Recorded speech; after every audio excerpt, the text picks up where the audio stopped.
जय सिया राम। आज हम लोग पढ़ेंगे केमिस्ट्री फर्स्ट चैप्टर का सेकेंड पार्ट। फर्स्ट चैप्टर के फर्स्ट पार्ट में हम लोगों ने पढ़ा था ठोस अवस्था और ठोस अवस्था का वर्गीकरण किए थे, क्रिस्टलीय ठोस और अक्रिस्टलीय ठोस में। आज हम लोग पढ़ेंगे क्रिस्टलीय ठोसों का वर्गीकरण। क्रिस्टलीय ठोस और अक्रिस्टलीय ठोस में हम लोगों ने क्या पढ़ा था?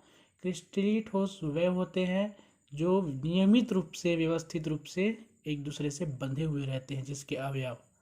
और अक्रिस्टलीय ठोस किसे कहते हैं? जिसके अवयव मतलब अणु, परमाणु या आयन अव्यवस्थित रूप से, अनियमित रूप से जमे हो, वो अक्रिस्टलीय ठोस होता है।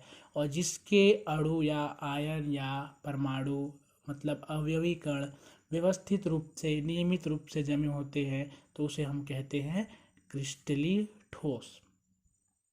तो क्रिस्टलीय ठोस का वर्गीकरण अब हम लोग पढ़ने वाले हैं। अवयवी कणों की प्रकृति एवं उनके मध्य कार्यरत बंधन बलों के आधार पर क्रिस्टलीय ठोसों को निम्न 4 वर्गों में बांटा गया है। क्या क्या वर्ग है?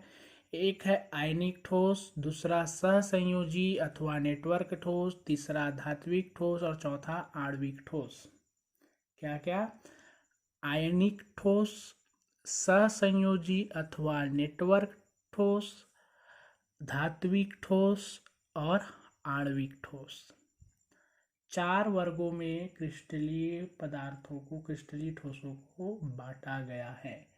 आयनिक ठोस, सहसंयोजी अथवा नेटवर्क ठोस, धात्विक ठोस और आणविक ठोस, इन 4 वर्गों में बांटा गया है। इनका विवरण निम्नानुसार है। अब हम लोग देखते हैं आयनिक ठोस क्या है, उनके गुण क्या है, लक्षण क्या है, फिर इसी प्रकार से चारों को देखेंगे। आयनिक ठोस क्या है, इसके गुण वगैरह भी हमको नोट्स में लिखना है। आयनिक ठोस क्या है? तो आयनिक ठोस किसे कहेंगे? नाम से स्पष्ट है, आयनिक मतलब जिसमें आयन हो। आयन किसको बोलते हैं? प्लस आयन और माइनस आयन। एक इलेक्ट्रॉन देता है, एक इलेक्ट्रॉन लेता है, जिससे एक में प्लस और दूसरे में माइनस हो जाता है। और उससे जो मिल करके अणु बनाएंगे, तो उस अणु से जो ठोस बनेगा, उसको, जो अणु जिस बल से जुड़े होंगे उसको आयनिक बल, और उससे जो ठोस बनेगा उसको आयनिक ठोस कहते हैं। तो आयनिक ठोस वे पदार्थ हैं जिनके क्रिस्टलों की संरचनात्मक इकाई आयन होते हैं, धन आयन या ऋण आयन। इन ठोसों में मुख्य बंधन बल विपरीत आवेशित आयनों के मध्य प्रबल स्थिर वैद्युत आकर्षण बल। याद रखिएगा, इस शब्द को घिराया हुआ है, देखिए क्या है? प्रबल स्थिर वैद्युत आकर्षण बल। तो इसमें जितने भी ठोस हैं वो प्रबल स्थिर वैद्युत आकर्षण किसको बोलते हैं? प्लस और माइनस, इसमें फिजिक्स में पढ़ रहे हैं अभी। प्लस और माइनस होता है तो उसके बीच स्थिर वैद्युत बल काम करता है। तो दो आयन में भी एक प्लस हो, दूसरा माइनस हो, तो दोनों के बीच क्या काम करेगा? स्थिर वैद्युत आकर्षण होगा। और उस आकर्षण के कारण जो बंध बनेगा, जो बल होगा, उसको क्या बोलेंगे? प्रबल स्थिर वैद्युत आकर्षण बल। तो आयनिक बंध में जो उसके कण होते हैं वो किस बल से जुड़े हुए होते हैं? प्रबल विद्युत आकर्षण बल से जुड़े होते हैं। और प्रत्येक आयन अनेक विपरीत आयनों से घिरा हुआ होता है। एक धन आयन कई ऋण आयनों से घिरा होगा, एक ऋण आयन कई धन आयनों से घिरा हुआ होगा। ठीक, तो फिर से क्या है आयनिक ठोस पढ़ें। आयनिक ठोस वे पदार्थ हैं जिनके क्रिस्टलों की संरचना इकाई आयन, संचरणात्मक इकाई आयन होते हैं। ठीक, इस आयनिक ठोस वे पदार्थ हैं जिनकी क्रिस्टलों की संरचनात्मक इकाई आयन होते हैं। इन ठोसों में मुख्य बंधन बल विपरीत आवेशित आयनों के मध्य प्रबल स्थिर वैद्युत आकर्षण बल होते हैं। प्रत्येक आयन अपने विपरीत आवेशित आयनों से घिरा हुआ होता है। इसका उदाहरण क्या है? इसका उदाहरण है नमक, NaCl। NaCl में सोडियम धनायन होता है और क्लोरीन ऋण आयन। तो इसमें उदाहरण में आपको लिखना है सोडियम आयन 6 माइनस क्लोरीन आयनों से तथा क्लोरीन आयन 6 सोडियम प्लस आयनों से घिरा रहता है। यानी कि एक sodium plus ion 6 minus chlorine से, एक माइनस 6 प्लस से। कैसे घिरा होता है? उसकी संरचना, उसका चित्र यहाँ पर दिया हुआ है। आप देखेंगे माइनस दिख रहा है वो क्लोरीन है, प्लस दिख रहा है वो हाइड्रोजन है, सॉरी प्लस दिख रहा है वो सोडियम है, और जो माइनस दिख रहा है वो क्लोरीन है। तो सोडियम और क्लोरीन इस प्रकार से आपस में जुड़े हुए होते हैं। ठीक है, तो ये हो गया NaCl। ये जो उदाहरण है ये H2O का है, और जो NaCl है वो भी है। ठीक है, अब आयनिक ठोस के लक्षण देखते हैं। आयनिक ठोस के लक्षण क्या है? तो आयनिक ठोस के लक्षण है कि ये कठोर तथा भंगुर होते हैं। आप देखे हो नमक कठोर होगा, और भंगुर, भंगुर यानी कि उसको जब उसमें कोई बल लगाएंगे तो वो टुकड़ों में टूट जाता है, उसको भंगुर बोलते हैं, जैसे मिट्टी का गेंद सूखा हुआ। तो जो आयनिक ठोस होते हैं वो कठोर होते हैं और भंगुर होते हैं, ब्रिटल होते हैं। इनके प्रबल स्थिर विद्युत आकर्षण बल के कारण इनके गलनांक और क्वथनांक उच्च होते हैं, क्योंकि प्रबल विद्युत बल काम कर रहा है, आपस में अधिक बल से जुड़े हुए हैं। तो अधिक बल से जुड़े होने के कारण ये जो है इनकी गलनांक और क्वथनांक उच्च होते हैं। इनकी वाष्पन ऊष्मा बहुत अधिक होती है, अतः अवाष्पशील होते हैं। वाष्पन ऊष्मा बहुत अधिक होती है, इसलिए अवाष्पशील, इसको वाष्पीकृत नहीं किया जाता है। इसलिए पानी में घोलने के बाद पानी को उबालो तो पानी ऊपर हो जाएगा, नमक नीचे रह जाएगा। नमक जो है वो वाष्पशील नहीं है। ये ध्रुवीय विलायकों में विलय होते हैं। ध्रुवीय विलायक यानी पानी, जो पानी है वो ध्रुवीय होता है, उसमें ध्रुव बन जाता है, एक प्लस ध्रुव एक माइनस, प्लस माइनस के कारण। तो ध्रुवीय विलायक होगा, पानी जैसा ध्रुवीय विलायक होगा, उसमें नमक जैसे ठोस आयनिक ठोस घुल जाते हैं। ठीक है, और ठोस अवस्था में आयन गमन के लिए स्वतंत्र नहीं होते, अतः ठोस अवस्था में विद्युत रोधी होते हैं और जलीय अवस्था में विद्युत के सुचालक होते हैं। आप इसको इतना लंबा पॉइंट ना लिख सक करके छोटा सा एक पॉइंट बना सकते हो कि आयनिक ठोस ठोस अवस्था में विद्युत के कुचालक होते हैं, और द्रवीय अवस्था या जलीय विलयन में विद्युत के सुचालक होते हैं। वो ठोस को अगर पानी में घोल दोगे आयनिक ठोस को, तो वो विद्युत का सुचालक बन जाएगा, क्योंकि वो दो अलग अलग भाग में टूट जाएगा, प्लस में और माइनस में। ठीक है, तो ये हो गया आपके आयनिक ठोस के गुण, एकदम सरल सरल है, इसको आप याद कर लेना। आयनिक ठोस के क्या क्या गुण है? ये कठोर होता है, भंगुर होता है, इसके बीच प्रबल विद्युत आकर्षण बल के कारण ये जो है इसके गलनांक और क्वथनांक उच्च होते हैं। इसमें वाष्पन ऊष्मा बहुत अधिक होती है, इसलिए ये वाष्पीकृत नहीं किया जा सकता। ये ध्रुवीय विलायकों में विलय होते हैं, अध्रुवीय में अविलय होगा, उसको तेल में घोलेंगे तो नमक नहीं घुलेगा। ठोस अवस्था में आयन स्वतंत्र होते हैं, नहीं होने के कारण ठोस अवस्था में, इसको पूरा ना लिख करके इतना लिख सकते हो कि ठोस अवस्था में ये विद्युत के कुचालक तथा द्रवीय या जलीय विलयन में विद्युत के सुचालक होते हैं। ठीक है, ये हो गया आयनिक ठोस। अब हम लोग आते हैं सहसंयोजी अथवा नेटवर्क ठोस में। इसमें क्या होता है सहसंयोजी और नेटवर्क ठोस में?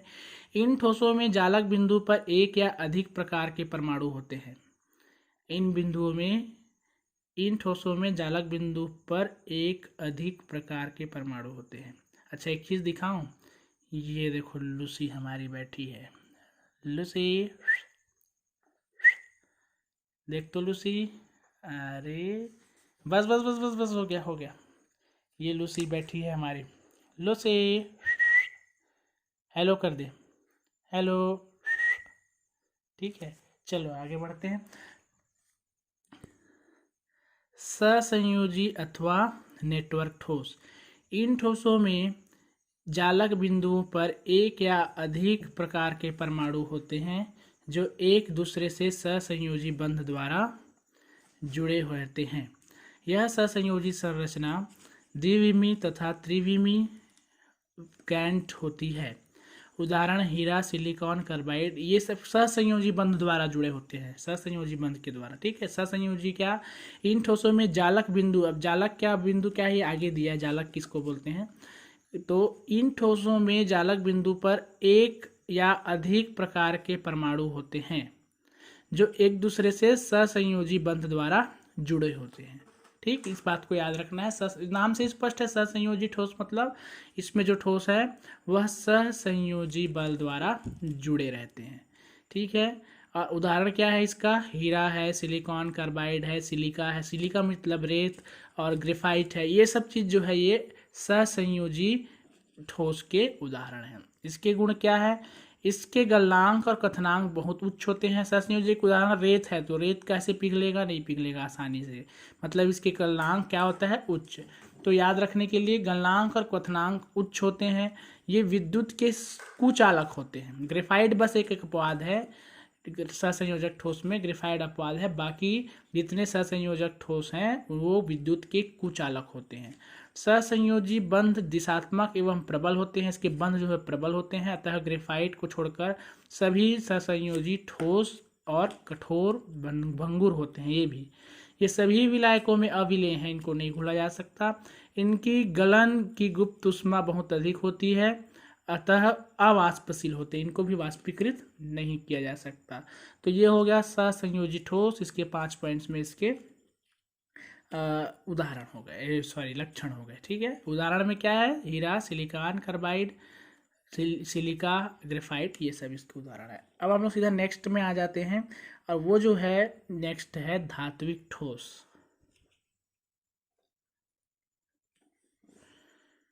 ठीक है, तो जो धात्विक ठोस है उसके बारे में आते हैं। इसके बीच में एक क्वेश्चन है छोटा सा, अपवाद की ग्रेफाइट जो है वो विद्युत का सुचालक क्यों होता है, तो उसमें एक्स्ट्रा इलेक्ट्रॉन पाया जाता है, इसलिए वो सुचालक होता है। इसको कभी डिटेल में अपन लोग पढ़ सकते हैं, लेकिन अभी नहीं पढ़ रहे हैं। अभी हम लोग सीधा क्रम वाइज चलते हैं।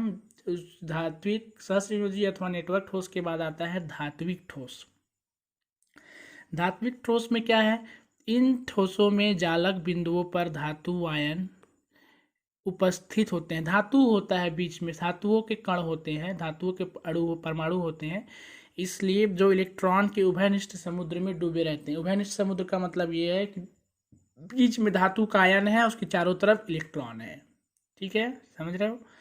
ऐसे ठोस चालक बिंदुओं पर धातु आयन उपस्थित होते हैं जो इलेक्ट्रॉनों के उभयनिष्ठ समुद्र यानी कि कॉमन सी ऑफ इलेक्ट्रॉन, चारों तरफ इलेक्ट्रॉन है और उसके बीच में वो ठोस का आयन है, धातु का आयन है। ठीक, इसको हम लोग बोलते हैं धात्विक ठोस। उदाहरण क्या है धात्विक ठोस के, आयरन है, सिल्वर है, गोल्ड है।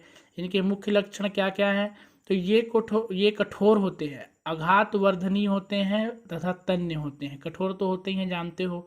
आघात वर्धनी यानी कि जब लोहा को पीटते हो, किसी आयरन को पीटते हैं, सोने को पीटते हैं, तो क्या होता है, टूटता नहीं है, वो टूटेगा नहीं, वो भंगुर नहीं होता, आघात वर्धनी होता है। और तन्य होता है, तन्य यानी कि खींचोगे तो खींचा जाएगा, तन्य होता है।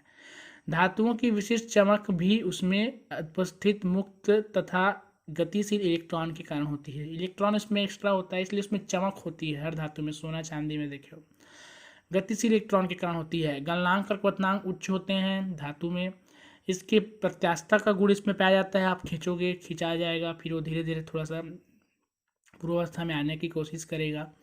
मुक्त इलेक्ट्रॉन की उपस्थिति के कारण ये ऊष्मा तथा विद्युत के सुचालक होते हैं। ये विद्युत और ऊष्मा के सुचालक होते हैं धात्विक ठोस। ठीक, आयनिक ठोस विद्युत के कुचालक होते हैं। आयनिक ठोस जो है वो ठोस अवस्था में कुचालक होते हैं, जलीय अवस्था में सुचालक होते हैं। सहसंयोजी ठोस विद्युत के कुचालक होते हैं, धात्विक ठोस विद्युत के सुचालक होते हैं। ठीक है, अब आते हैं आणविक ठोस।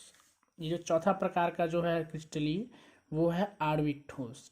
आणविक ठोस क्या है, तो आणविक ठोस है इन ठोसों में जालक बिंदुओं पर अणु उपस्थित होते हैं। नाम से ही स्पष्ट है, इसमें क्या होगा, कोनों पर उसके जो भी जालक होगा उसके कोने पर होगा, वो होगा आणविक, अणु होगा, अणु के रूप में होगा, आयन के रूप में नहीं होगा। इन ठोसों में जालक बिंदुओं पर अणु उपस्थित होते हैं जिनके मध्य विभिन्न प्रकार के अंतर आणविक आकर्षण बल, जैसे वांडरवाल्स, द्विध्रुव, वैद्युत द्विध्रुव, एच बंध आदि कार्य करते हैं। इनके बीच जो बल होता है वो दुर्बल बल होता है। द्विध्रुव बंध होता है, वांडरवाल्स बल होता है, आयनिक जितना प्रबल नहीं होता। इनको 3 भागों में वर्गीकृत किया गया है। कौन कौन सा है, ध्रुवी, अध्रुवी, और एक और है ध्रुवी अध्रुवी, 2 प्रकार के मुख्य भाग हैं इसमें। और तीसरा है हाइड्रोजन बंध के द्वारा जो बंध होता है वो। ठीक है, तो पहले आ जाते हैं अध्रुवीय आणविक ठोस। अध्रुवीय आणविक ठोस मतलब जिसमें ध्रुवी नहीं होता, जो प्लस माइनस में नहीं होगा, उसमें वो ध्रुवी नहीं होगा। ध्रुव मतलब दो ध्रुव हो जाएगा, प्लस माइनस से चुंबक के जैसा घूमने लगेगा या चुंबक जैसा हो जाएगा, तो उसको ध्रुवीय बोलते हैं, जिसमें एक छोर प्लस हो दूसरा छोर माइनस हो। लेकिन अध्रुवीय आणविक ठोस में वो जो है अणु के रूप में होगा, लेकिन उसमें जो है दो ध्रुव नहीं होगा, एक प्लस एक माइनस नहीं होगा। जैसे कि उदाहरण क्या है, जो बंध है आणविक अध्रुवीय अणु कौन से होंगे, जैसे Cl2 हो गया, H2 हो गया। H2 में H और H है, दोनों प्लस प्लस है। क्लोरीन में दोनों माइनस माइनस है, तो वो ध्रुवीय नहीं होगा, वो अध्रुवीय होगा। तो अध्रुवीय ठोस आणविक ठोस किसे कहेंगे, जो जो अध्रुवीय हो, जिसमें जो युक्त जो अणु है वो अणु अध्रुवीय होगा। तो अध्रुवीय यानी कि एक जैसा होगा, H2 है, Cl2 है, हाइड्रोजन है, नियॉन है, आर्गन है, ये सब चीज़ के उदाहरण हैं अध्रुवीय के। इसके जो गुण हैं वो क्या क्या हैं, तो 3 गुण दिया है इसमें। ये ठोस नर्म होते हैं और विद्युत के कुचालक होते हैं। इनके गलनांक और क्वथनांक कम होते हैं। दुर्बल अंतराण्विक बलों के कारण सामान्य ताप पर द्रव या गैस होते हैं। दुर्बल बल होता है तो ये सामान्य ताप पर द्रव या गैस होते हैं, जैसे सब जानते हो chlorine gas, iodine gas, CH4 gas, ये सब चीज़ अध्रुवीय है और दुर्बल वान डेर वाल्स से जुड़ा हुआ है, इसलिए द्रव या गैस के रूप में पाया जाता है। तो ये हो गया अध्रुवीय आणविक ठोस।